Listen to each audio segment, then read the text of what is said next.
And we are live right now. GM, welcome to the first iteration of Fantasy Top Onboarding Live. I am your host, Carpenter of Web3. Alongside me today is Nevlyfans, also known as Nev. Nev, how are you? And then also, do you want to tell us a little bit about yourself? I am good. It's it's nice to have a couple of good green weeks in the market, and I'm doing pretty well in fantasy, man. I know I'm learning right now, but I think I'm like, I don't know, top 50 or something on one of my decks. So I'm feeling like a baller right now. But yeah, no, it's good. I basically make videos on YouTube mostly. I guess kind of educational mixed with entertainment, longer form stuff, which takes a long time to make, I guess. But yeah, I just love crypto, like everyone here, obviously. I don't have a gambling addiction. I'm just into crypto.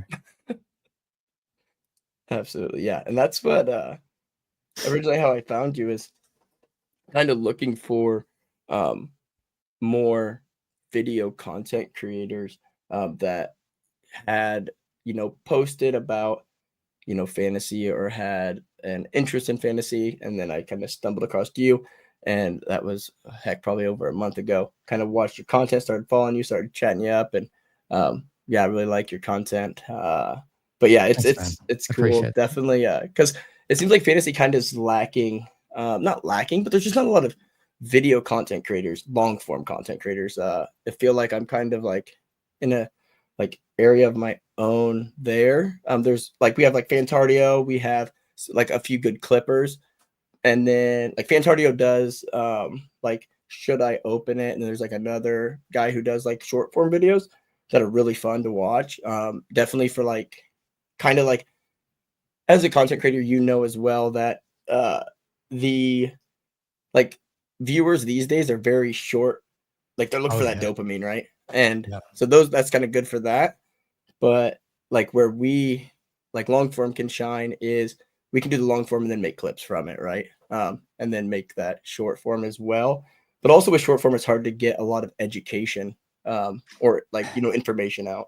So yeah, I think that's the trick with I mean, I don't think I've ever aimed to openly educate in content, right? I guess I have, but it's more it's like a means to an end to explain why something happened or something like that. I don't know. It's education sucks, man. No one's going to openly, I mean, people do openly learn, obviously, but if you're going to choose between watching some junk reality TV or an educational video, you're probably going to choose junk TV. So it's how do you make that medicine go down with an interesting thing? And I don't know. I'm just generally fascinated by the crypto, the tech itself, but then how it's so wild, man.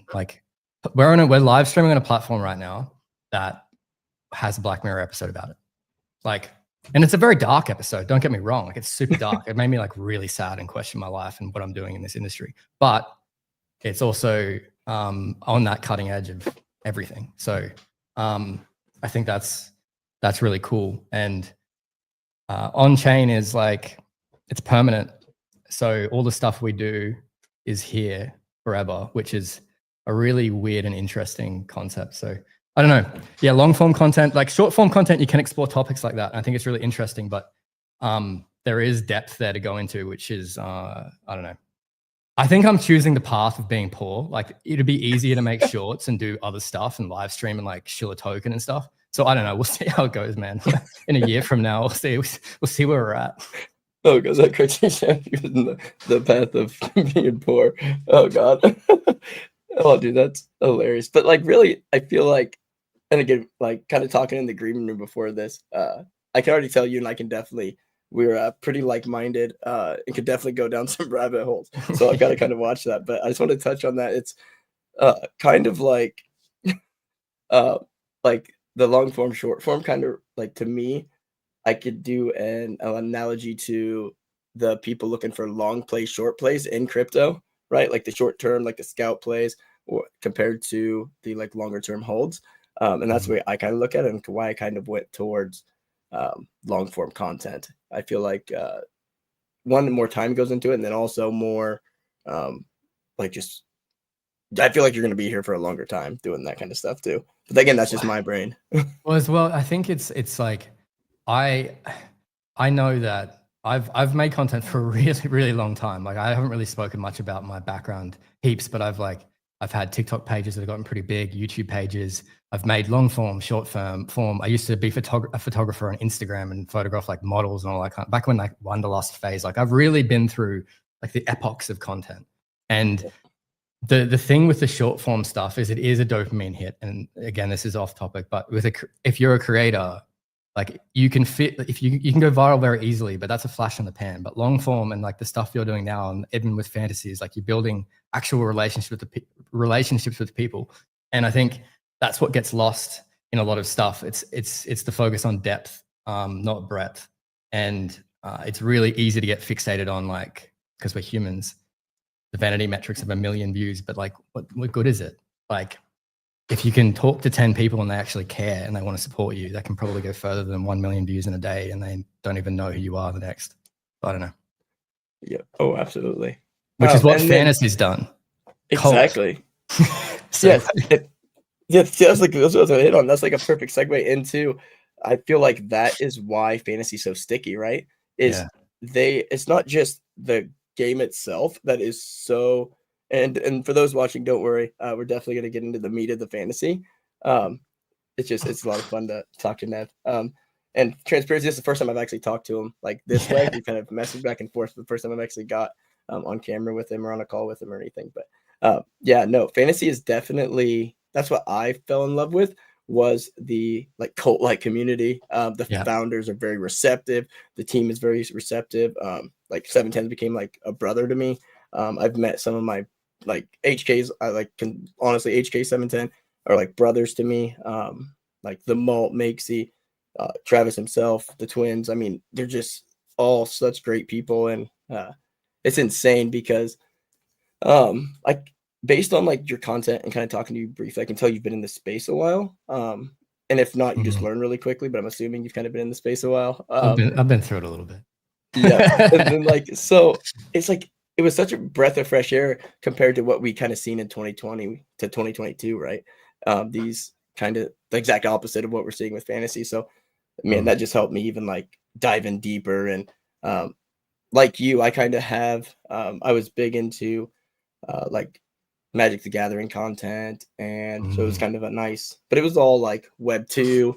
When I was younger, didn't really dox like fully. I kind of kept my like most of my face covered.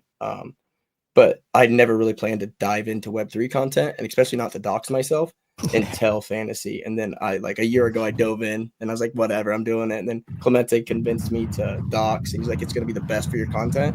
And he was right. It was because people want to relate. Like Min was on one of the shows a couple months back, and he's like, you know, as odd as it is, people on crypto want to relate. They want that human interaction.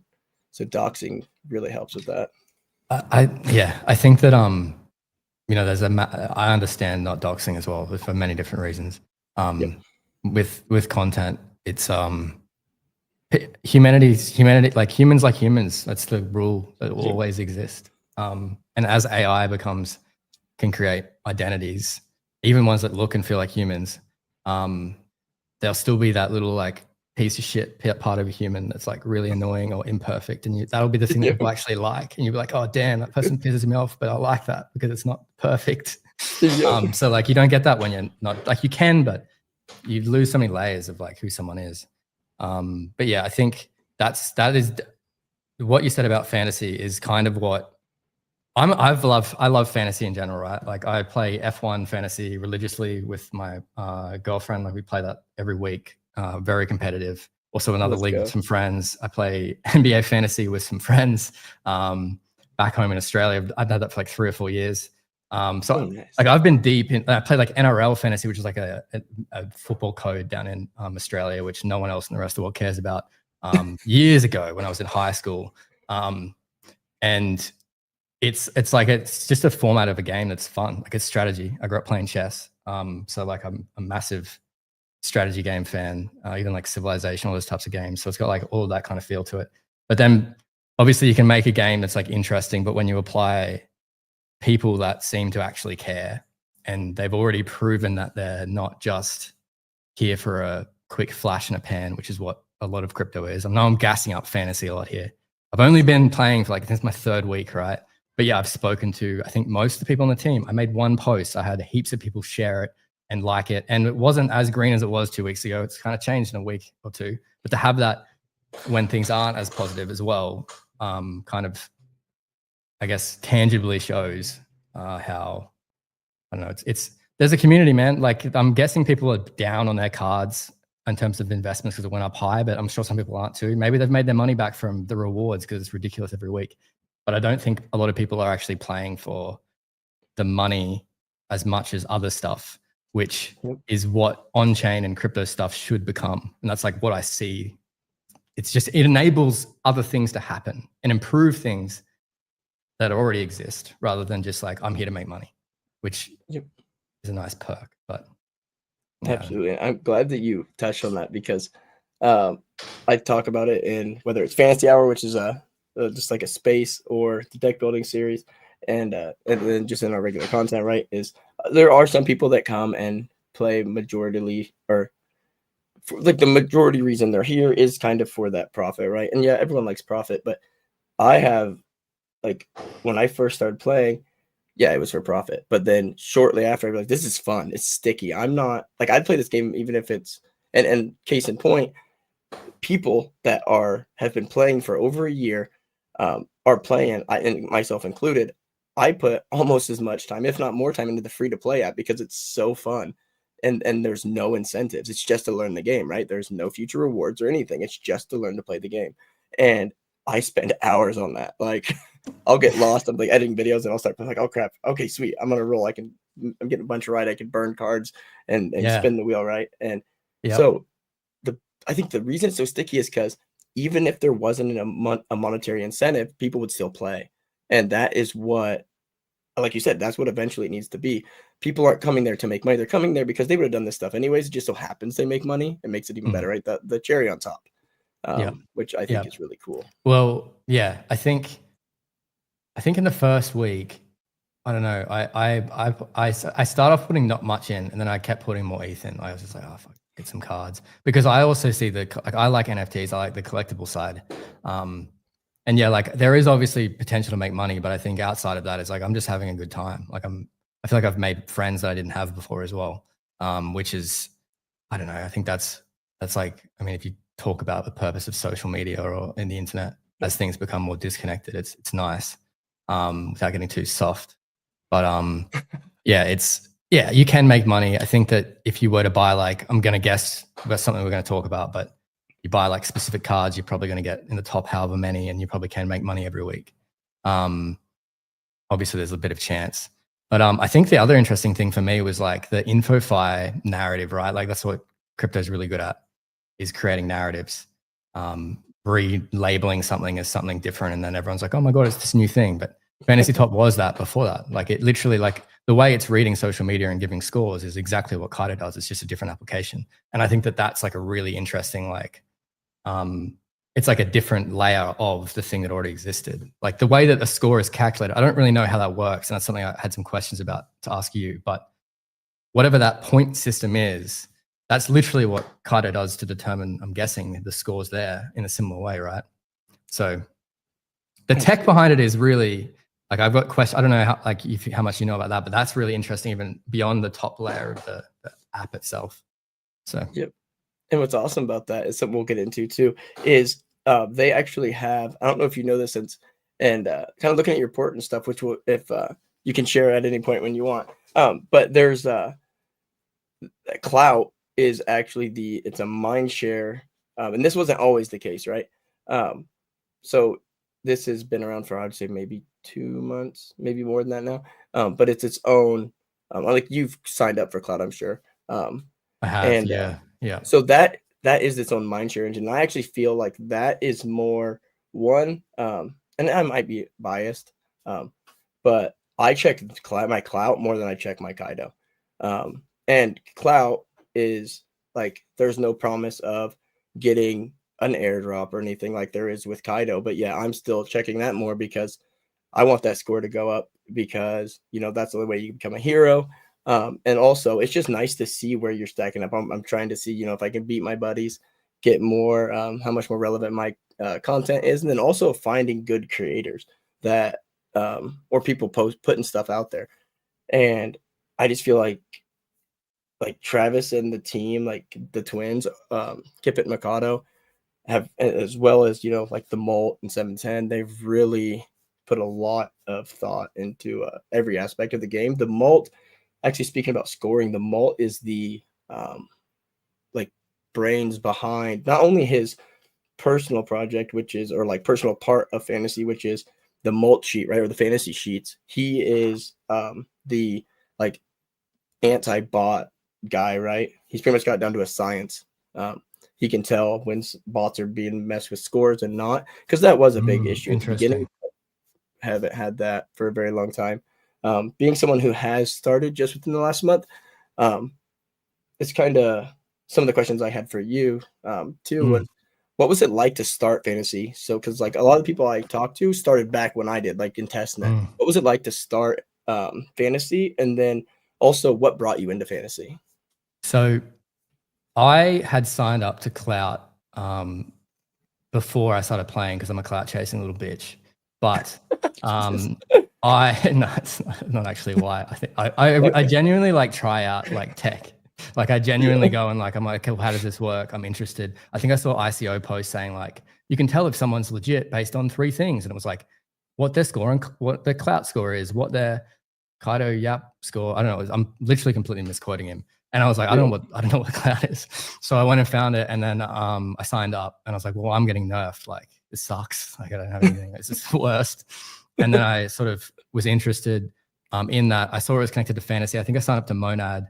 But then I just didn't want to deal with another testnet of crap. So I just stopped. And I tried to play fantasy a few times, and I kept realizing that I was like paywalled basically. And that was a massive barrier for me. And I basically just I went to start a few times, and I had to bridge to blast and all that kind of stuff. Like there was a bunch of things that probably stopped me for probably a month and a half. But then one day I just posted, and I think a lot of that stuff's fixed now, by the way, which is very cool. But I posted I think it's like a tweet. I was like, can anyone teach me fantasy talks? I don't want to go just like spend money and lose it all, because I have a habit of doing that.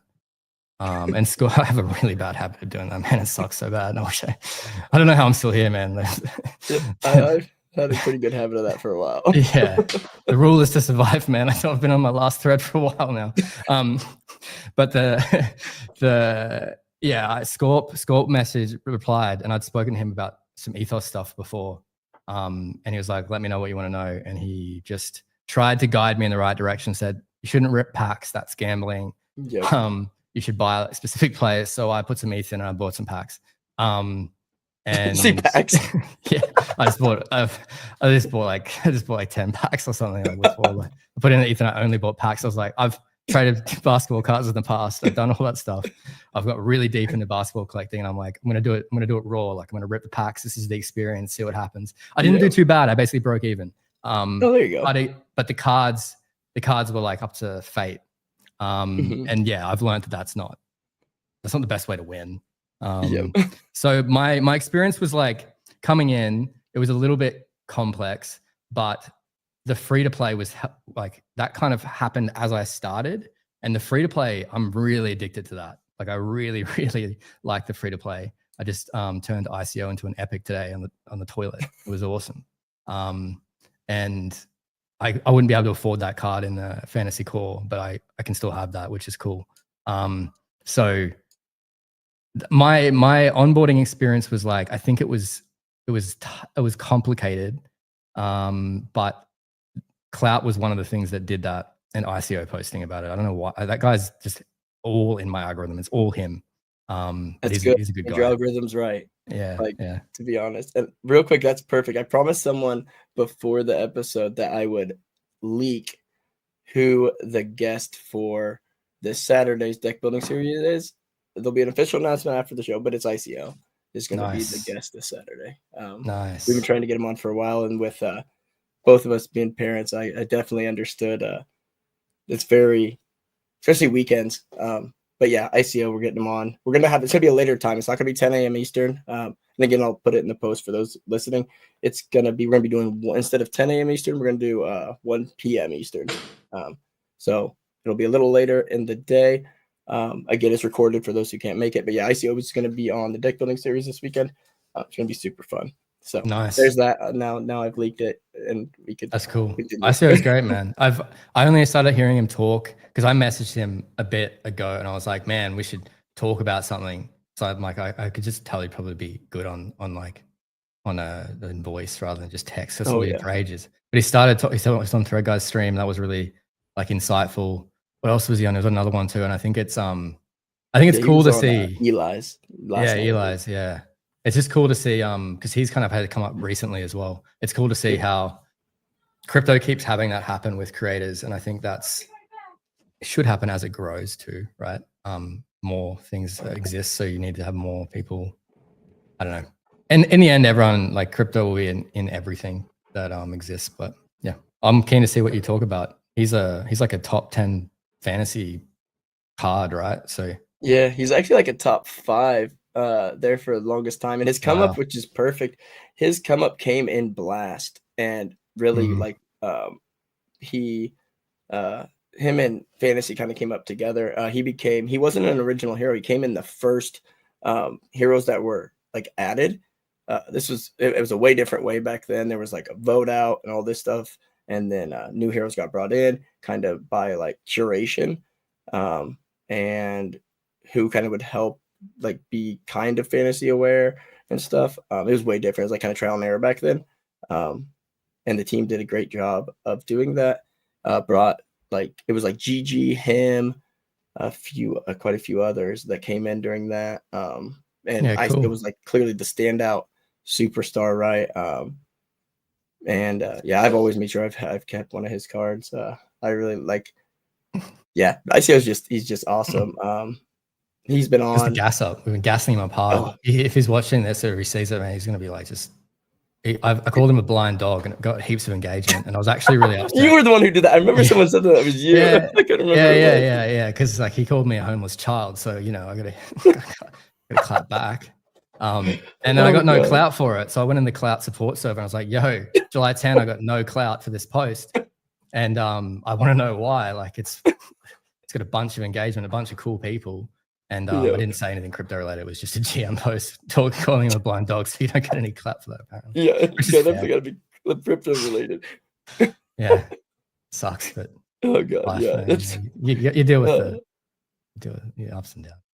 Yeah, absolutely. All right, so I'm gonna pull up your screen here. Let me fix our faces and stuff here, and this.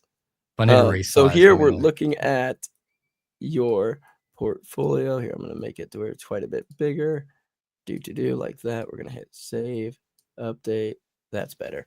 All right. So looking at your port right away, it does not look like you've been playing for 3 weeks, man. Bro, I went real hard, man. I don't really do things in like halves. I'm in or I'm out. And I probably shows it's all in here. and all out, man. Yeah. Like I prefer to do less things with more depth. Yep. I want to make it sound less. So like when you first bought your packs, right? Like these are what you pulled, or no? You done some buying and selling. Oh no! Because if you pulled these, man, you are goated. Like you're the best packs ever.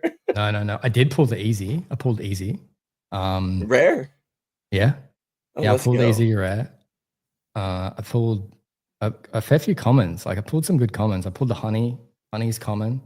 I pulled. Vo's good. Vo's. Yeah, I bought Vo. Yeah, really good. Because Vo's just consistently. You're buying on bids, right? Not market. Always bid. Patience is the key to fantasy. Yeah.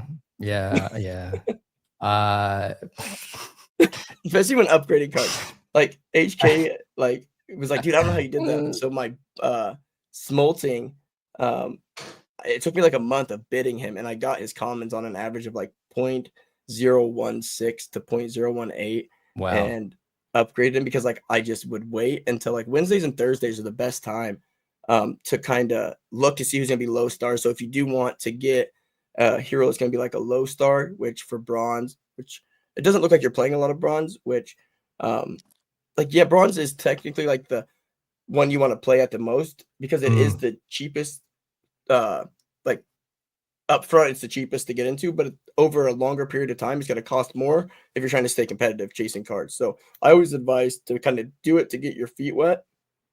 But if you're coming from like, and you kind of got some experience from playing free to play, which I really love the free to play, like just the onboarding process now, is people are going to be more. I got the sickest cards in free to play, bro. Check this out. Yeah. ICO Beast. Oh, dude. Yeah, that is huge. I'm probably sorry to just jump in. I was Yeah. so excited. No, I like Christmas. that. Merry Christmas, bro. We'll go back to the regular one. Sorry, those cards are way less cool, but yeah, they're still cool. Yeah. Heck yeah, dude. I freaking love my. I spent so much time on the free to play, but yeah, because are you playing silver like with this deck or with what I see right here? Are you playing silver or are you playing like because you could farm with this and like towards the end I'll try and like give you my advice of how I would use your portfolio to optimize rewards every week. Yeah. What did you enter this week? What did I enter? So I've basically been an annoying pest to HK like a lot. I offered help and he just kept replying, so I kept annoying him. Yeah. Dude, he will help you forever. Like he'll pull an all-nighter just replying. Yeah. I mean, he's been really kind. Like even in that first week, if I can go to the first 2 tournaments, right? Like right now, I've entered silver, and I had plans. You can actually go to your profile and then go to competitions, and it'll show you your comp if you want. Go to profile. Oh, okay, cool. This is my profile. And then go to competitions. Oh wow, cool, nice. And then it'll show you there. Cool. And then is the first one on Blast not? They don't show those tournaments. Is that what? Yeah, happens? I don't think they showed the ones on. Oh Blast. No, this would because the ones that's not finished isn't here yet. I think this is my first tournament. I won a 9. Yeah, they should show them all because they show them all on mine. Yeah, I won $19. Oh wait, yeah. This is my first. So this is your very first tournament, right? Yeah, which isn't bad. I don't know how that's much not bad. Some people's first tournament they don't win anything. Yeah, I think I'd only put in like comparatively, like even that as a percentage of my win on the first week, like I probably put in it's like 0.2 ETH maybe. Oh, that's not bad. Did you pack it with those two?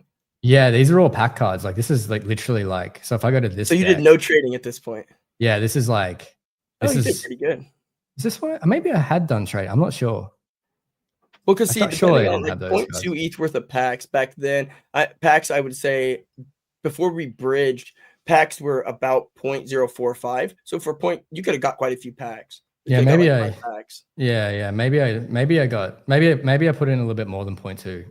I think I put in 0.2, then I put in another 0.2, and then I probably put in another 0.2 when like a trade was. You know how people say, "Oh, when you win on a trade, buy Bitcoin, like put 25." I've been like doing that with fantasy, which is stupid. That's me too. But for like a year. So I mean, hey, it's if the rewards if you win rewards too, I mean, it could pay off. I don't know. So yeah, I think the first week I sucked basically. HK gave me advice. I didn't follow it. Like I straight up. That's the biggest mistake you can make in fantasy. Yeah. Is not listening to HK. Yeah. I learned that in the early days of him and I co-hosting together. Yep. So I basically then from there was like, okay, I've got the wrong cards. And because I definitely would have reshuffled. I just would have stayed out of bronze and I would have kind of shuffled and farmed. I'd put your best, like looking at those cards, I would have put and just went into gold or elite, whichever one had the least amount of participants based on the reward threshold, right? So what the percentage of people you had to beat was using the fantasy sheets is how I decide whether to farm gold or elite. And then, which again is something that I picked off of HK. Again, I became such a better player, every Saturday, and plus HK and I DM every day. The same thing as you, like I was picking his brain. And then I put with you being a newer player, like you would have got a better return or better reward just top loading one deck than trying to like hit a little on all those, right? Like you might end up with more fan this way, but you would have had more frags. And I would say for beginner players, go after those frags. Don't go after ETH. Go after frags and build your port. That's kind of your best thing to do. Yeah. I basically was just like, at this point, I think I was just like spray and praying, right? So like I was just like, oh yeah, cool. Like throw it at the wall, like see what sticks, and like not much stuck. Like HK said, sell everything other than I think like 2 or 3 cards, and and I was like, oh, don't know. Like I think at the time I had Hugo, and he just came back and was 1 star. And it's like you should probably sell him because these are like high price or whatever because of the way the stars work. Yeah, and I followed that advice. Because his price is now like real low. So and then if you want him, you can buy him back. Yeah, that was one thing that was like probably unlocked for me, is understanding that the stars can fluctuate 1 to 8 every week. Yep. And that means the price of the cards can fluctuate massively as well. Absolutely.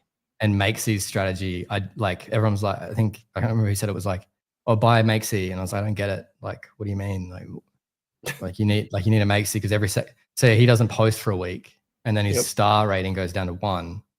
And then the following week he'll just go absolutely crazy like a madman, and he will get a good score for 1 star, which is what you can fill your deck up with other people to get like good ratings. And then some people will put him in a reverse deck on the off weeks. Myself, I don't do that. I'm yet still. One week I almost put a reverse deck in, but like my overthinking, like ADHD mind wouldn't let it happen. So I'm like, well, what if some of these guys do good? But then I just didn't. So I just sit my Makesy every other week. But yeah, Makesy's the best to do that strategy. Other have tried to adopt it and it doesn't go as well. And I'm glad others don't adopt it. It's good with just like with Makesy doing it, it's okay. If a lot of people start doing it, it'd kind of get annoying, to be honest. Yeah, interesting. Yeah, I guess if everyone was, adds complexity to the whole. Yep. Yeah, I guess you're gamifying the game, which is good or bad depending on how you look at it. Yeah. I don't know. Go ahead. So, yeah, I basically sold everything. Like I sold most of these cards after this, other than probably Easy, and I think I kept GG just because she makes like video content. I've got like a natural bias to anyone that makes video content, I'll be honest with you, which doesn't make any sense for this game. I don't think video content necessarily does better because you need to like mass post and get the most amount of impressions or something. But like I know Jack, like his clips and stuff makes his card really valuable. He's I would say he is I think a lot of agree with this too. He is by far the best hero to come out of the last 5, with the second being Andy. But yeah, Jack that's a card I'm constantly bidding, but no one wants. He has super low supply, and like you said, he's very clipping is definitely going to be, as well as streaming and like the video content it's kind of off topic, but is even ICO said it recently, it's going to be kind of like the next wave of creators that kind of come up. But yeah, Jack definitely is at that forefront with the clipping, working with some top creators. And I made a post about it yesterday, I think, or HK and I were talking about it in a clip that was made by Expo, I think I'm probably butchering his name, sorry about that. He made a clip of Thread Guy, of HK and I talking about Thread Guy mixed with Jack being a cheat code, because Thread Guy retweets Jack's clips for Thread Guy. So finding those, like that synergy in heroes, is another part of the game that's really cool. And like the more you play, I can tell you're kind of like you think similar to me, so I really feel like you'll kind of. It still blows my mind. You haven't been playing a month yet, and seeing your inventory, how you've kind of moved, is good. Yeah, I got deep pretty fast, man. Well, also like I'm very, I don't know, you could say it's good or bad. Like I'm very locked in to the, like, because of the content I make, right? Like I'm constantly looking and researching and trying to set up narratives, and like even like the whales card, right? Like I saw NFTs starting to go up, and I was like, okay, well, he's an OG NFT creator. Yep. And I went and just like sold a bunch of stuff and swept his comments to turn him into a rare because he has a low supply as well. I was like, if NFTs keep going, he's going to be like one of the key creators in that conversation, because that's his thing, right? And with obviously like Inazuki and all that kind of stuff too. But just in general, he's his NFTs. And I think like that's the other like interesting side of this that I like is, I don't know. It's I part of why I really like this as well is like if you were to apply this outside of crypto, and you would go like YouTubers or TikTok or whatever it is, like a category of like, let's say cooking chefs in TikTok. And it's like, that's fantasy cooking TikTok or whatever the hell you want to call it. Like that would be crazy cool. Like I don't really care about that specific category on TikTok. I think I'm just thinking about dinner because it's dinner time. But but if you can apply this like format to like so many interesting passion points. And like obviously we love crypto and there's a lot of shit posting. So if you are actively involved in the social side of stuff, then it actually becomes a skill point in playing this game. I could be wrong though, because I don't know. Like I actually don't. Like that's a theory I've got where I'm like, hey, I'm even trying to convince myself to be more involved too. I don't know. Is that I think you're right on that too, because like there is, well, like you said it first, and that's it. The nice thing is, like a lot of the questions I had for you, and definitely I'm going to give you the and if you have any questions, I know you don't have to kind of wait for like a section. I like to keep these pretty loose, right? So any question just that comes to mind, throw it out. But like one of the questions I had for you was, do you play fantasy sports, which you covered? Like because a lot of the players that do well and that kind of gravitate towards fantasy top has played or still does play that fantasy sports aspect of gambling, I guess is what you call it, but of entertainment is a better way to put it. Yeah. I do, right? And I think for me, I play those without any money involved. Like I think I play the basketball one. There is technically, but it's like one small buy-in at the start of the season with my mates. You do like season long. So there's like it's very it's just like quite casual, right? It's just like a bit of skin in the game so we can talk shit to our mates and basically we buy each other a case at the end of the year. Amount of money, like it's very casual. And in Formula One, there's literally no money involved at all. Like I don't even know if it's an option. I just like it makes me get more involved with the sport. Like there's another layer to like that experience of watching like an F1 race. I'm like, oh cool, like I want Lando to win because he's I got him in my goddamn. And last week there's like a mini league in fantasy and Formula One, and I'm like top 100 to win. Like I'm in top 100 if you get like in the first, second, or third, you get to go to the McLaren factory. So I'm hoping I get to go there, man. Wow. But like that was pure luck, man. There was like 20 DNFs last race. Like I just didn't get one. So yeah, I'm massively into it. I think with fantasy as well. I think for me that's like why I really like the free to play side of it. Is I don't know. I think gambling is like a really interesting thing. And crypto has been hyper fixated on that because of, I don't know, when things were bearish, it was a way that kept having revenue come through. But I don't think that's where the blockchain tech and all that kind of stuff is going to have the biggest impact on the world. I actually think it's going to be absolutely minute. Yeah. And that's getting like, higher level kind of thought. And yes, gambling is a massive industry. And we've already seen this tech be applied to it. So I think, I don't know, I think I'm interested to see like where the free to play continues to like grow with fantasy and you can still be involved, and whether there's like rewards that tie into the core to get cards or something else. Who knows what? I'm literally just like making shit up that I would like to happen. I imagine anyone who's bought cards would hate that though, because you didn't buy the cards, but more people playing is good. So yeah, I don't know. It's, I guess I think if I'm looking at like my main, I don't know. I don't like anything where it's like, if you have the most money, you can do the best. Like, I don't like that. Just I don't feel like that's fantasy either. It's like, yeah. I don't think there's other leagues. Like you can put less in and you can play the bronze league. That's cool. But I don't like I have the most money, so therefore I'm just going to win every week. Like that's not a fun game. That's like you using an outside force that has no attribution to your personal skill level. So yeah, I think I don't know. I guess that's not really a question, but it's a cool to see that Fantasy's found a way to make that not a problem, which would be very easy to do. Yeah, and crazy you say that. So like when the very first tournament, like the Flash tournament, like and even I think main one, if I remember, God, so long ago, because like a year in crypto is really like a decade.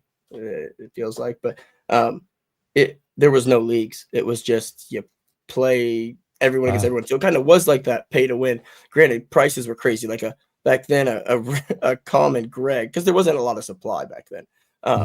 There was like a common Greg went for over an ETH, Wow. well over an ETH. And like you hear people say, "Oh, it's too late to get into fantasy because I'm so far. These people have made so much money and all this stuff, right?" Well, really, like where car prices were and all this stuff, like the blast of hype and everything, or the blast hype and all that stuff, really. And again, me, I don't think a lot about like the monetary aspect of it, but like as much. I mean, everyone does, but at the same time, I like the stuff just stays in for me. I just keep rolling it in. But the fact is, you can like at elite, like you look at Otto, he's won more than anyone else, and you can say he is or hands down, you'll say he's the elite champ, right? Like he wins, and usually in the top 10, you'll find 3 or 4 of his decks every week. And generally he's wins number 1.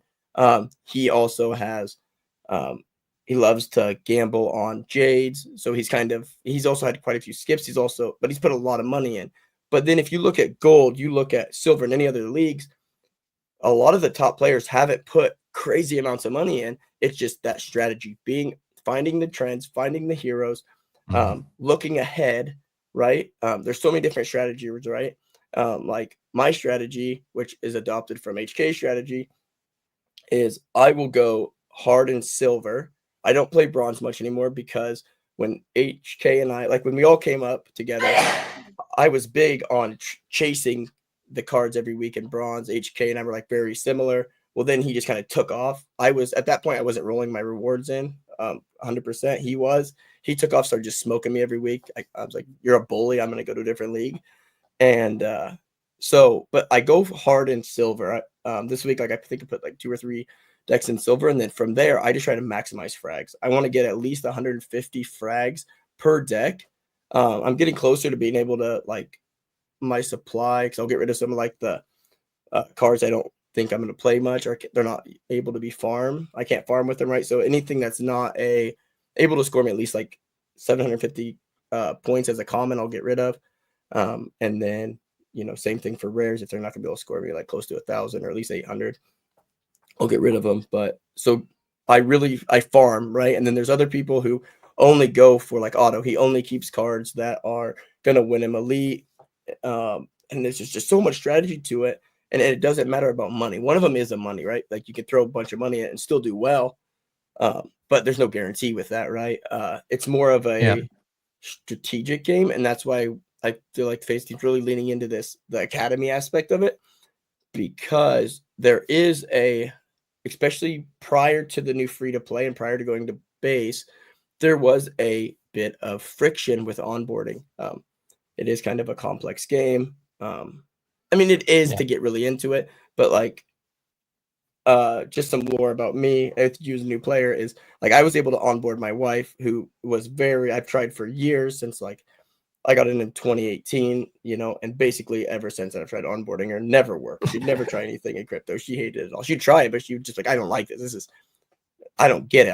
Why do I have to sign? Why do I have to read all this stuff? And what's a connect wallet? That's stupid. I don't know why people are just clocking. They're so slow with this stuff, bro. Of course it's stupid. Yeah. Yeah. And so I was able to onboard. She loves fantasy now. She's beat me. One week she beat me really bad, and I now like she cracks jokes at me like, "Oh, every Saturday I'm getting ready for the stream," and she's like, "Oh, should I host? I'm the superior player." And I'm like, "You beat me one week, honey. Stop." like she's huge on it. And she's onboarded a lot of her nursing friends and some surgeons and stuff. I've got my redneck brother, who's a farmer, doesn't do anything tech. He plays it, because that's cool. He understands the fantasy aspect. Do they start to like care about crypto Twitter out of curiosity? I find that a fascinating, like my wife did. She said so. Uh, she was kind of brutal about it, and No, I'm she kept curious. wanting to Yeah. make a Twitter, but she says there's a lot of like, sorry, but some weird. There's a lot of weirdos Oh on yeah. crypto Twitter. So, but with Base, it's kind of like the social aspect, like the Base app. Mm, Um, yep. she's like, I can create something here because there's not the weirdos haven't came in yet, right? So I Mm, can get ahead. I can kind of check it out without that. So she does. She really likes like Thread Guy streams because she yeah. feels like it helps her learn. She Hmm. watches like all my streams and stuff, and like texts me during them like, hey, you got to bring this person up and Yeah. all this Thread stuff. Guys But streams are underrated, man. Like having a different, like it's a actual production, which is really cool. Like I yep, think people talk about things being normie friendly and all that kind of stuff. Even like even the fact we call people normies is kind of insane, to be honest. yeah, Like it's like Base app is people using that app, right? Like I really want an invite. I actually just like pinged Jesse like 10 times on his replies before being like, give me an invite, dude. What are you doing? Please, if you see this, Jesse, give me an invite, bro. I want one. I want to post damn videos, man. But the oh, you're not in base app. yeah, no, I'm not, man. I think I just yeah. ADHD brain. I think I like opened the web page and I was meant to enter my email, but I saw the pre-sign up thing and I just didn't. And then now I don't have an invite, so it's my fault.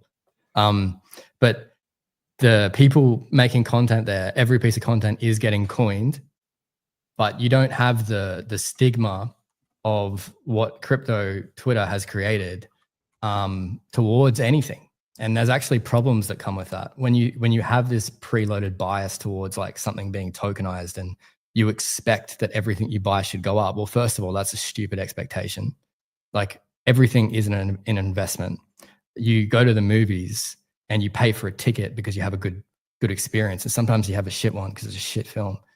But like it doesn't have to be an investment to spend money on. It's like you can engage with fantasy and maybe you were to buy the cards and you don't make money, but you can keep playing the game. If it's fun, then you've got ROI on like your money spent. And I think that's where like something like Base App and making it like you can go in there and buy someone's content coin and you don't have to try to make money from it. Like I think that there's a lot of things changing with mindset on the way you can interact with like financial markets, or is it even a financial market, or is it just a tokenized? What does that even mean?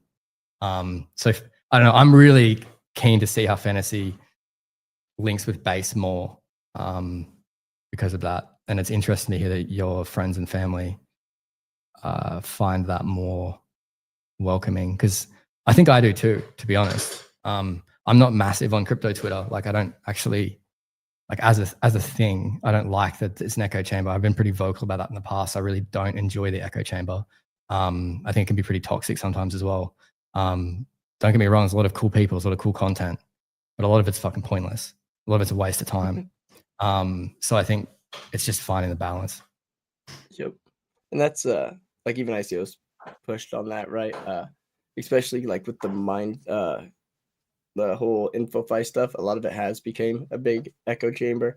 And that's also what I like about Clout. Clout's trying to do it different. Again, I'm super biased. I'm not a person to say it, but yeah, Yeah. like, yeah, I do spend a lot of time on crypto Twitter because of fantasy. I will say, like, I spend so much more time. And my wife, she before Base App, like, she didn't really want, and to kind of touch back on the question you had asked earlier about like, do they find themselves like getting more into crypto Twitter? Like, they both do look at the heroes, but like I was thinking of it more as the fact of like, do they interact, right? Do they make accounts? My wife generally would use my account, or like I have the Fantasy Hour account that she has access to, and she would just kind of use that to look. And then just because I gave her access like to my account, like just logged into her phone, and then one time I was on a space and she opened the app and it made her the speaker and she like freaked out, like just closed the app, and she's like, I can't be logged into your account anymore. I was like, yeah, this was way before like I was ever like on the fantasy team as like support guy and stuff. But yeah, it was Yeah, so now like she has her own little like account that she doesn't really post and no one knows it's her, right? Like no Yeah. followers, nothing. Yeah. Just to kind of lurk. Yeah. But it's nice because like the base app, when I got in, I kind of showed her. I'm like, because that's they're wanting to onboard, the next billion into crypto or on chain. And so I was like, hey, what do you think about this? Right. And she's like just like a strictly better Twitter, crypto Twitter is like what her exact words, right? Yeah. Better in every aspect. And she goes, eventually everyone will be there, but so it might still get toxic. But I feel like on crypto Twitter, you see a lot of cybles, people making multiple accounts. And I've always kind of had the suspicion that I think some of the undoxed people out there kind of have multiple accounts being ran by the same person. 100%, man. That's like, there's you no won't be able to do that on base app, I don't That's think. the problem. But yeah. You spin up a new burner, and like even the fake loyalty to apps or chains. Like, I mean, I could go real doom pilled on this, man. I told you before that if you get me doom pilled, man, I'll just keep going. But like 100%, man. Even teams, either they're being naive or they just are being hopeful to believe that there's people that only care about their chain. No, they don't. They've got 5 burners. They've got 5 burners, and they're on 5 different chains. They're a maxi on every single one. They don't care about you the way you think that they think they do, and that's not a problem. Like, someone should be involved in all of crypto, like all of the different things as much as possible. If they like it, it's not like you shouldn't be penalized for exploring different things. And the more that, happens is good. But yeah, I think there's so much great stuff with crypto Twitter as well. So many smart people, and there's a lot of insights, and there's a really potent amount of expertise. And behind those profile pictures, I'm going to guess there's some of the smartest people in the world, and also some of the absolute worst. Who knows? That's the wonder of it all. And I think it's just like, that's why I think as it becomes more mainstream too, like I question, like, even I made a video about the kidnappings in Paris and everything, and how, I mean, this is a slight tangent. It doesn't make logical sense. It's actually, you have a lower likelihood of success kidnapping someone for crypto than just robbing a bank, because the safety stuff that exists now, it doesn't actually make sense. But there's that understanding doesn't exist yet. Like, you need 5 different people to get someone's wallet most of the time, or 10.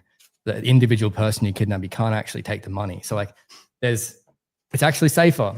So like, as that stuff happens as well, that argument for a docs profile can get weakened through time or whatever, and things start to converge into one thing, and that culture will move on to something else. Maybe it's quantum, who knows? Absolutely. Anyway, a wider tangent in thinking about the future. Absolutely. That's it's got, like, I've thought about that a lot too. Real quick, we've been on for about 52 minutes. I wanted to touch on, do you have any questions or anything, which I know you do? Yeah, can you rate my deck? Can you just like completely, you want to pull like, up what you slap have me in this week? Give it the carpenter, bro. Give me the build me a better deck, bro. What's so who's terrible? And I'm going to tell anyone who's these cards watching, they can feel bad that you hate them. So actually, I like everyone you have here. Every single one you have here, I have, and I play. Wow. Honey is, correction. I had a Honey. I got rid of Honey. She's too inconsistent for me. So I got rid of Honey. Min, I believe, is extremely undervalued right now. So Min is someone I'm bidding as much as possible on Thursdays. I think eventually his 0.015s are going to be steals. Cancel that. Yeah, he's very undervalued. I had him off for sale, man. I'm going to cancel that. You are going to crush. Like, you should have some. I kind of want to see your decks this week again, because where did you put your Wazes? You have 2 of them. I really like that. So the only one here, just to clarify, the only one here, I want you to slap me in the face. So you like all these. So, I mean, it's probably because I got it from HK, told me a lot. And Connoisseur, he helped me out a fair bit as well. I grilled him a bit. He I think, I didn't want to bother him too much, because I could, I just, once HK gave me a bit, I just kept taking a mile. Honey is good. I agree with it. So like, that's something you evaluate, is Honey. Like, I think I actually don't know most of these people on crypto Twitter. Like, I'm kind of new. I first bought crypto in like 2017. Didn't buy much. I didn't have much money. Kind of funny how things stay the same in some ways. But I round tripped then. I remember XRP Christmas, and it was like crazy, you know, crazy times with my dad, like, John, this is the future of everything. I never entered crypto Twitter for like years, man. The moment I entered crypto Twitter, everything went wrong. I wish I was joking. Like everything went wrong the moment I entered crypto Twitter. And I still didn't know most of these people. I was in like one eco.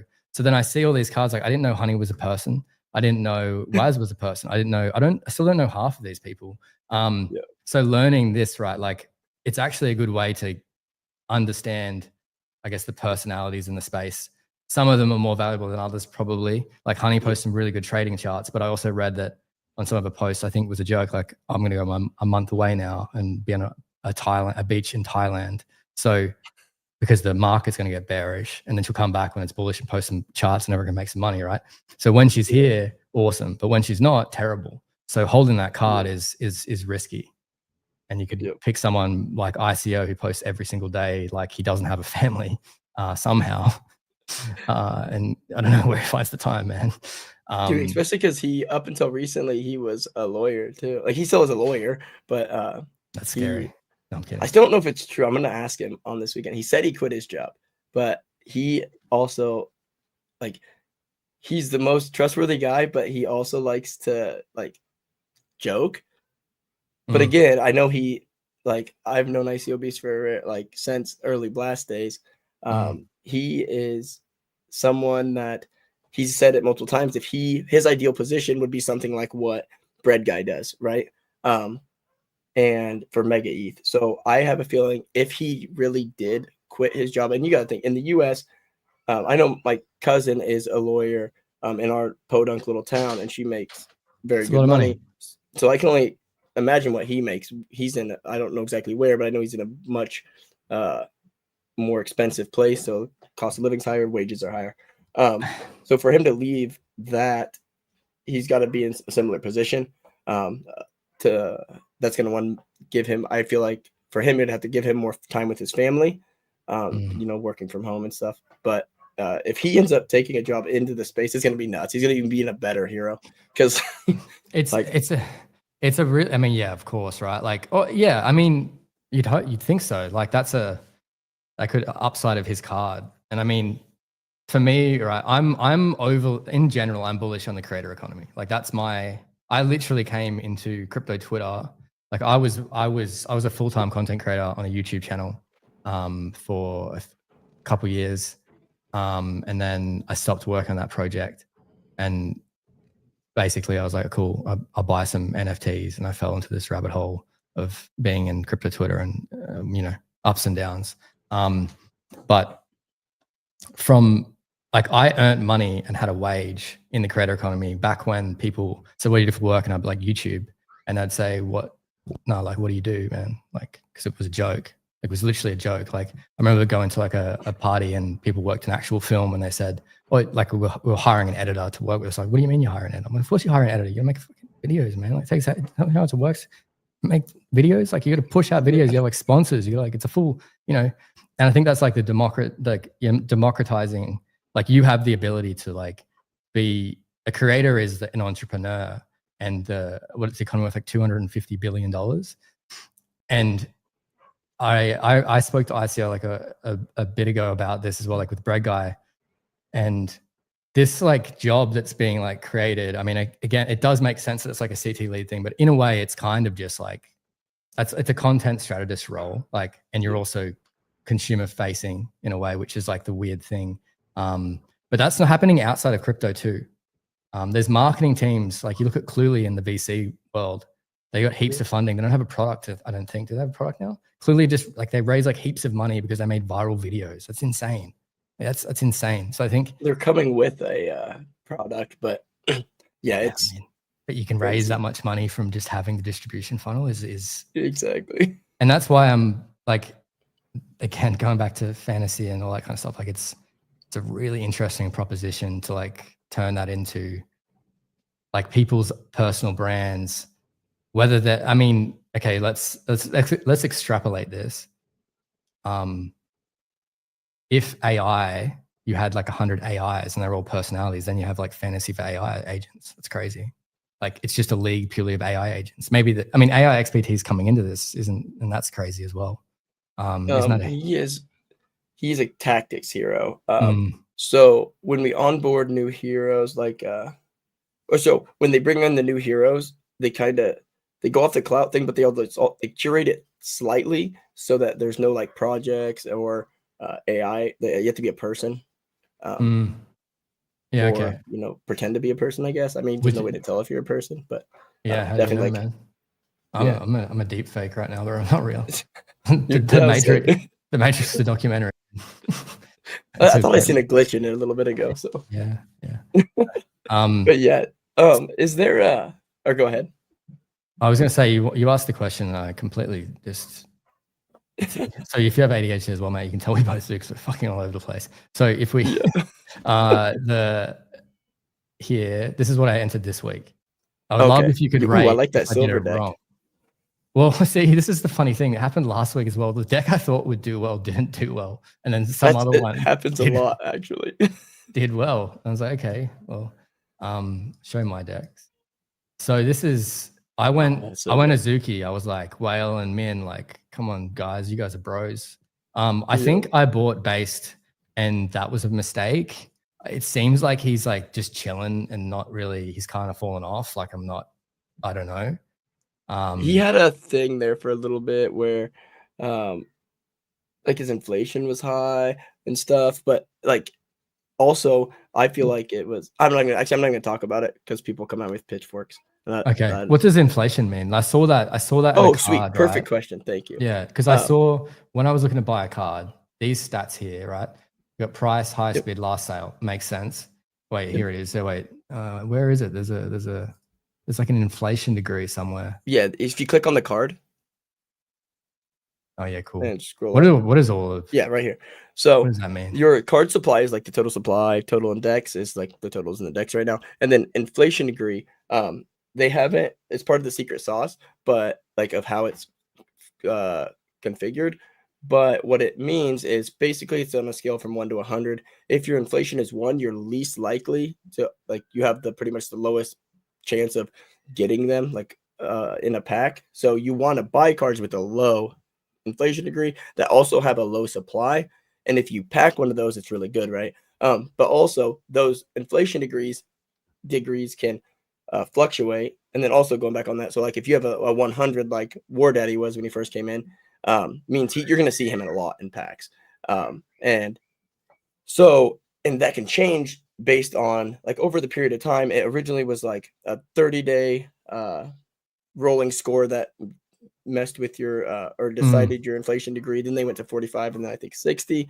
And now I think they kind of found a really good way. Also, if a prime example is it was or the professor or professional or whatever. He his actual name's like Muzzle something. Yeah. A good decent card. He got suspended, and 710 put out an announcement in the Discord that minting is paused, so that it isn't deflation. Because if they didn't pause in minting of his card or their card, it would have been like eventually it would have became a 100 inflation card. It would have nuked anyone that had their cards, right? So it's very good. I think he's a 5 only because he's new. He should be like a 1. Well, that's what I was going to But ask, right? So just that makes because he's new and there's not a lot of supply. So I have 2 questions off the back of that, right? Then I just saw Waz had an inflation degree of And 9. just real quick, anything I say is not to be taken from the team. Okay. Just this is Some guy on the internet. Yeah. Just an opinion. Yep. Yeah. Yeah, I get it. Yeah. Okay. I understand why you'd have to say that. Yeah. The old. Yep. So the inflation degree, right? You got 5 here. Yeah. So if Jesse is a new card, why wouldn't that be higher? Like, why wouldn't that be higher so that more people so the card is in the like, why isn't the money printer turned on? Like okay. Yeah. So he is, if you look at someone like even an ICO, right, in comparison to someone like a GG who's still good, that was in around the same, that came in the exact same time. They've been around the exact same amount of time. Their inflation is quite a bit lower. Like, so there's already like 52 Jessies, and he's just been mintable for less than a week. And like ICO has been around for nearly a year, and there's only 200. Granted, a lot of his have been burnt, not a lot, but there's been a few of his burnt to make, there's only 10 epics ever. Like there's only 10 epics right now. And you can assume at least a quarter of those, maybe a third, have been made by burning 4 commons plus another 4 rares, or 5, I mean, of each. 5 commons, 5 rares to make that epic. So yeah, Jesse's gonna be a very good hero.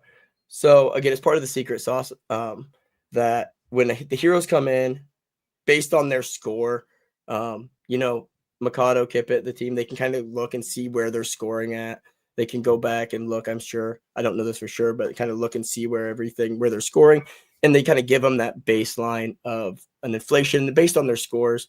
I'm assuming they kind of adjust that, because you don't want, because it would have really stunk if when ICO came in originally, if his inflation was 100 or if his inflation was even 50, because then there would have been 1,000 of him at this point, and it would have really changed the game, right? So you want those good heroes to have a smaller inflation than you do a War Daddy, which I like War Daddy. Again, another part of the lore of fantasy. He was a hero, a very good hero, was kind of fell off for a little bit, got voted out, and then got brought back in here recently. So but when you say really voted out and vote, like, is there a vote system to get not anymore? heroes? It was way back when. Oh, wow. That's how so it's you like used to get rid of Survivor. heroes. Yeah, it definitely was like That's Survivor. crazy, dude. That And the would be crazy thing is wild, that man. they tried to gamify it, right? The fantasy team, or not team, the team had to intervene, because they were like, anyone can be voted out except for clearly the devs, right? They need to be in their own game. Yeah. And they tried voting Greg out because people didn't have him. So they were like, I'm going to vote him out so he can't beat me no more. So they had to intervene and be like, no, stop. It's only the bottom 40% that can be voted out, because they were just like, I'm tired of getting beat by this person. I'm going to vote him out, right? And then they just got rid of the voting system completely. Well, then, yeah, because then the voting would become like a tactic that you could use to win the game. Like that's every single rule that exists is technically a tactic you can use to win the game. It's a game, right? Yep. So interesting. So now it's clout based. The bottom, after a season lasts 6 weeks. At the end of a season, the bottom 5 heroes get taken out. Okay. And it's just automatic. How does so with the inflation degree, can it just change randomly? Like it doesn't really work that way. Like it can't just be like it's on a 60, I believe. It's either 45 or 60 day rolling score now is how it's kind of done. So why is it like adjusts accordingly? Why is Min so high at 5? Oh, because he kind of fell off. He was lower for a little bit, but 5 is really not that high. Okay. Waz is 9. So Waz is because Waz was away. He's there for a while. He, like, if you look at his chart, he kind of fell off there, and that was about, if you kind of look back, even though he was good there for a while, he kind of fell off there. Oh, dang it, forgot to put that on vibrate. He kind of fell off, so that it averages that score out, and that's the reason it's not something like a 20, even though he had those pretty bad scores there, and then more recently had those scores. Those higher scores are helping average out his score. Yeah. I got 2 more questions, and I know you technically don't have the answers to some of them because they're kind of grilling. One, do the creators earn money? Like, is that like absolutely a thing? They do. Heroes, absolutely, they earn. That's sick. Very good money. That's great. The top creator, Kippet said, I don't know if it wasn't the exact number, but on Thread Guy stream they said they earn like 6 figures, I believe. And another question that's wild. If you were a creator that has like 2,500 followers, but gets like decent engagement, has like a super high smart follower ratio, like makes some really educational content, and you wanted to become a hero, what would you have to do to become a hero? Get up into the clout. HK is a prime example. So clout is the way to do it. Yep. So HK became a hero based on his clout score. So it was there for a little bit, the top 5 heroes that are top 5 people in clout that were already heroes, projects, or AI. And then after that, it was they kind of like not really curated because they didn't want to just keep doing the top 5 because it would kind of dilute the top heroes. So they did something a little different this last time, which is how like War Daddy got in, and kind of HK as well. HK was like scored better than like most of the heroes even Yeah. in clout. So Wow. Okay. yeah, and I'm biased as heck, but because he's my brother. But yeah, that's a hero I've been wanting for a long time. So yeah, like you just really, honestly, the best thing to do is like bull post fantasy because it's really gonna help. Is that what? Push So if you will post fantasy, you get clout. So I'm not. If I like post not guaranteed. fantasy, It depends on your engagement and who's engaging. Because like what I like about this is it's not, and you kind of see it with Shout, which is based on like Shout.fun is, as well as Monsters.fun are both the Mindshare engine is clout. So like I was saying yesterday in a tweet or a response to Travis's tweet is a lot of people don't realize that fantasy is like an onion. Like it just got layers. So there's fantasy and then there's clout, which is like just another aspect, right? It's like clout's part of fantasy, but it's also a Mindshare engine that they allow other projects to use. It's interesting. So my hot take would be that fantasy is, if you're a content creator and you're trying to be a content creator in crypto Twitter, it's probably the single most bullish thing that you should be focusing your time on is to become a hero, because the money upside. But if fantasy does take off, the other thing that I've been noticing is looking at the free to play and the tutorials where you're learning and you're constantly seeing someone's face and constantly seeing someone's name, and you're learning that awareness. Like I want to be a hero so goddamn bad. Like I know how much upside that has for a creator. Like it's I love the game anyway, but like it would have such a large impact because you're then whoever's playing, you're constantly in their face. And as more people start playing, you're constantly in their face. People pay heaps of money for display ads, and it's like even more engaged display ads. Plus, you're being used in like you're having a way to actually engage with someone on a different level than just like whatever the hell you make. It's cool. And the thing on that, to touch on that, is this is a little teaser. It's not even a teaser. This is something. This is just me thinking. But if you see right there, you see Fantasy Academy. You see my PFP, right? And so that's really awesome too. Like, so not only is fantasy like this is new, but if you look at fantasy, then like you also see my face, you'll see HK. So being a creator of fantasy is also really good, right? Because you have the same thing, right?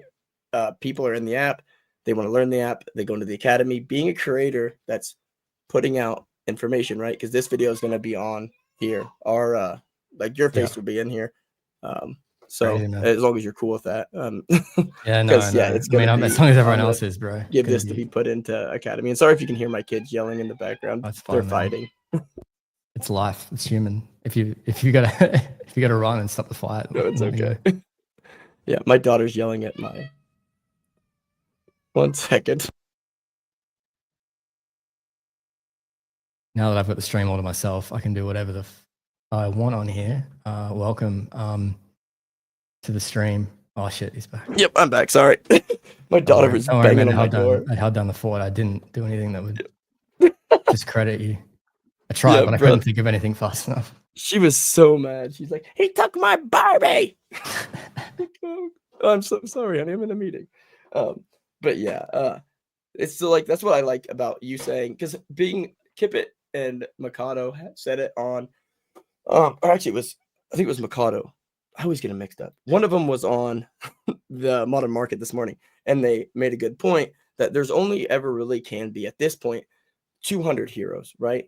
And so basically you need to be one of the top 200 personalities, I guess, or talking heads within whatever reason, gets rewarded. Yeah. To be a hero. But at the same time, it could be, I see it as kind of bigger than that. I know 710 sees it as bigger than that. Just being a creator for fantasy can be something almost as cool as a hero, right? Being in the academy. And I see your style of content could really fit in there well too. Push out fantasy content. So well, it's like, see, that's the thing as well, right? Like I think I'm becoming friends with some of the people that are heroes and stuff, like Star Platinum, right? Like I've come up with, I've seen him since we were in the same eco, like grinding, like absolute. So him and I go way back, right? And I want his card because of that. It's so expensive. I wish you'd just start being shit or something because like I can't get it ever. See, I got 3 of my bid him. Yeah. Just start bidding him. That's all you got to do is bid him because he's gonna keep going up. Yeah. So like, and like I think that's part of like, if the hero side of it's like, if you're a creator as well, you're kind of playing with your friends, and like I'm a competitive person, so I think there's that side of it. But you can still compete without actually being in here. But the content creator side, I agree. Like I follow a couple of F1 fantasy creators, and like they live stream before every match, similar stuff like you're doing everything too. And it's like they have strategies and they make videos, and it adds a whole layer to the I don't know, the game. So experience. H710 calls it kind of like the Sports Center, right? Sports Center type of having kind of like the Sports Center for Fantasy Top, which is ever since he said that's kind of how I look at it, right? And trying to make more and more content around it. Like it started at like about Fantasy Hour, and then the deck building series, and then doing things kind of like this, and then but it comes to a point like where I said at the beginning of the show, it's there's not a lot of video creators. Like there's not. Like I feel like HK, I call him. He's more a written content creator. I kind of like pulled him in. Like I'm like, bro, I need you. We got to do something together. Like I got to get at least your voice on camera or voice on stream. Like you're a Giga Chad for fantasy, and like we've been doing it for 8 months now, every Saturday. And but no, like definitely in the need for more video creators for sure.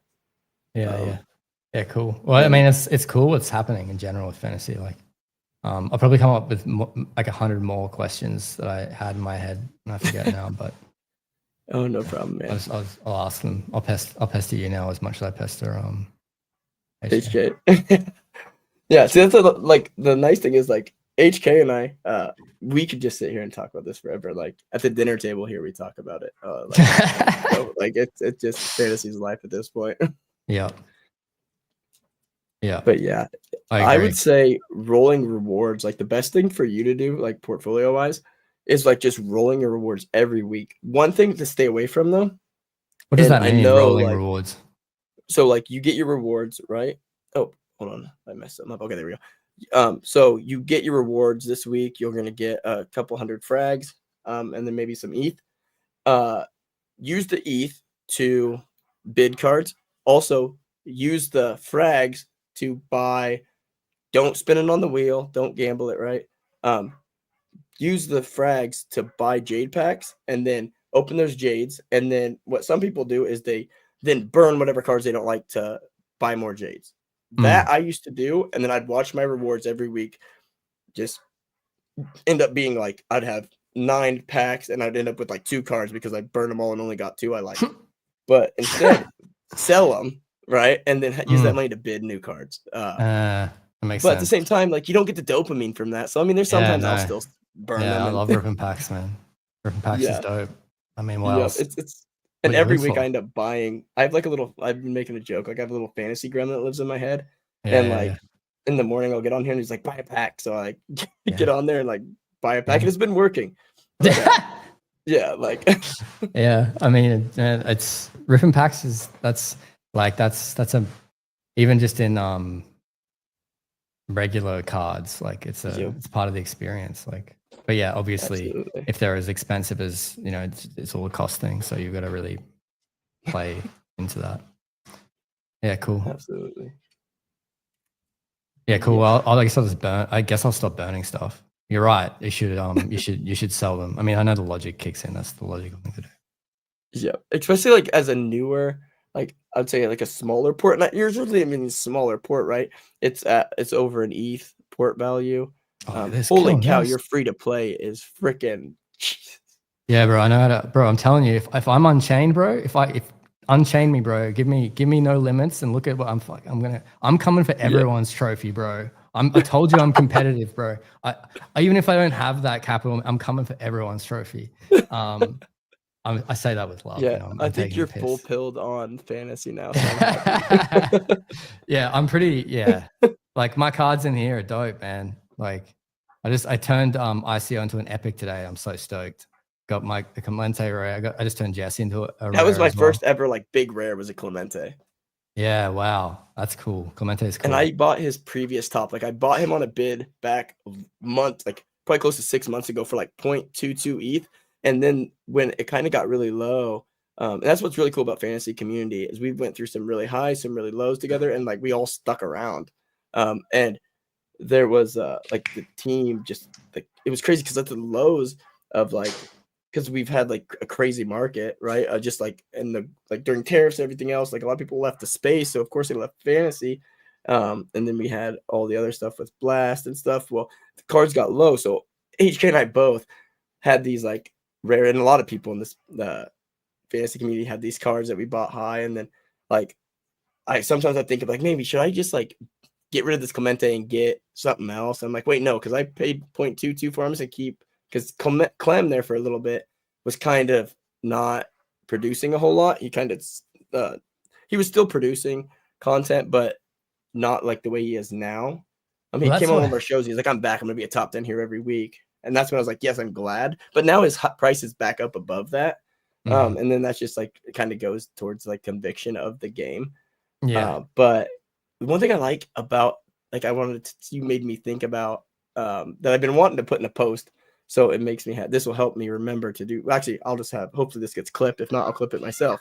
Is that the nice thing about my favorite part of the free to play app, and it's something a lot of people don't talk about, is not just for the new players to learn, but for people who play like myself, like yourself, that getting that feeling of having that epic ICO or epic Jesse or whatever in the free to play, like really makes me want to deploy more capital into the like actual game. Like I want that feeling in, like when there's money on the line. So like that's why I'm cracking them packs. Why I'm putting more capital in. Like so it has that like it's not just for the newcomers, right? Like there's the team was smart and putting when they put this free to play together. There's layers to it. It's I like the free to play a lot. I think that I mean, I wonder what happens when you max it out. Like I think that that's like an interesting thought because like if you end up getting like I just burn everything. Like that's my strategy on this one is like burn literally everything that I'm not using. I don't care how half good it is. I'm burning it to get like the absolute cream of the crop cards because there's no point having them sitting there. They're free. And like there's literally no point unless I'm going to try to level it up. It's pointless having it, or unless they're going to become popular later. Like, and if I'm not, still just burn it. And just keep re-rolling. And I just wonder, like, once I get all of the best cards, like I guess I've capped it out, you know, and there's nothing to gain. But I'm still here. I just got to change my battery. That's fine. My battery died. So. Yeah, I mean, I think that's the point, right? I guess if you've capped it out, you should be playing the core version. Like there's a limit to madness, but having ways to get people into the core is cool. If there's like rewards or something, I don't know. Absolutely. Okay, I turned it back on. I didn't turn it back on. Off, on.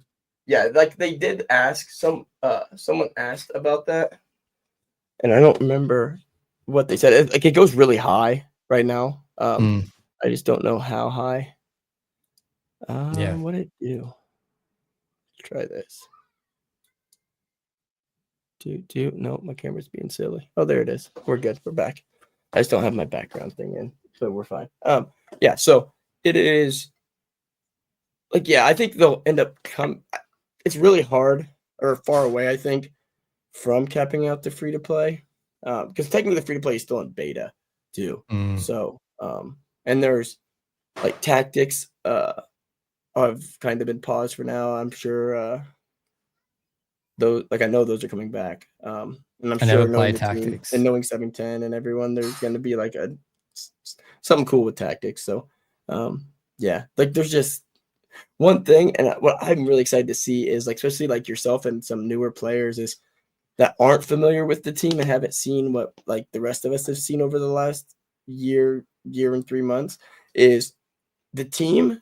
One, they listen to the community, but two, and the most crazy thing is these guys like 710, the twins, Travis, and all the devs they have working for them, they are, especially like the founding team, they're so many steps ahead of us. Like they think, like if we bring it up, generally they've already thought about it, and like it's insane. Like not everything clearly, but man, there's sometimes when like talking to 710 and I'll bring something up and he's like, oh yeah, they've thought about it. This is a lot of like, oh my, like they're just they live this stuff, right? Like I'm pretty sure these guys, like, it's nuts. Well, because like the twins, they're brothers. Travis is an AI, so I'm pretty sure he is AI. I'm assuming he is. It's kind of like a joke. Like he's either the triplet or he's an AI. We don't know. So it's one of the two. Because like we've never seen like Mikado and Travis in the same place, you know. So yeah, dude. But yeah, this is a lot of fun. Do you have any more questions? We went for about an hour and a half. I better go help my wife with the kids. Yeah, that's cool, man. It's been fun. I can't think of a question right now, but yeah, I'm sure they'll come up after. Yeah, we'll definitely have to do it again sometime. This was fun. Yeah, man. It's been fun. It's been cool. I have to try to get more alpha out of you some other time. But dude, my DMs are always open. I'm actually I have some notes written down already from that before the show, and originally the show was supposed to be yesterday, and then I messed up the time. I'm glad I didn't actually announce the show because I messed that up. So for those watching, this was supposed to happen yesterday, but now it's happening now. But I'm actually I'll DM them. I had some plays that I feel like cards you can get rid of, and then other cards to bid on to make your portfolio a little better. Yeah, cool, man. Yeah, I'm keen to hear. Yeah. Please tell me, and we don't have to out them on stream that you want me to burn these players. Yeah. That's not what yeah. But all right, brother. Thank you so much. Yeah, cool. And we'll definitely I'm definitely excited. You should start doing some more video fantasy content. It'd be sick. Yeah, man, it'd be cool. We'll see how we go. It's I do want to. It's it's the tug and pull of like I'm probably going to keep organically doing it, right? Like I have been. It's just where I spend when I do those bigger videos, they take so much time, and I have to there's a lot of other factors I have to consider, like paying rent and whatever else. So I have to be very hopefully I can. We'll see. I should be. I'll probably do it anyways because I'm into fantasy, but it's just a matter of when. It's probably a when, not if question. Yep, that's what I like to hear. All right, brother. Cool. Thank you guys for watching. Anyone, if you haven't already, please share the content. If you're not following Nev, please give him a follow, and we will see you guys. Oh, also, and I always forget about this. If you're watching on YouTube, or if you didn't know about the YouTube, head over to Fantasy on Top on YouTube. Subscribe, like, share, all the fun stuff. But yeah, thank you so much for my guest, Nev, and thank you guys for watching, and we'll see you guys later. Bye.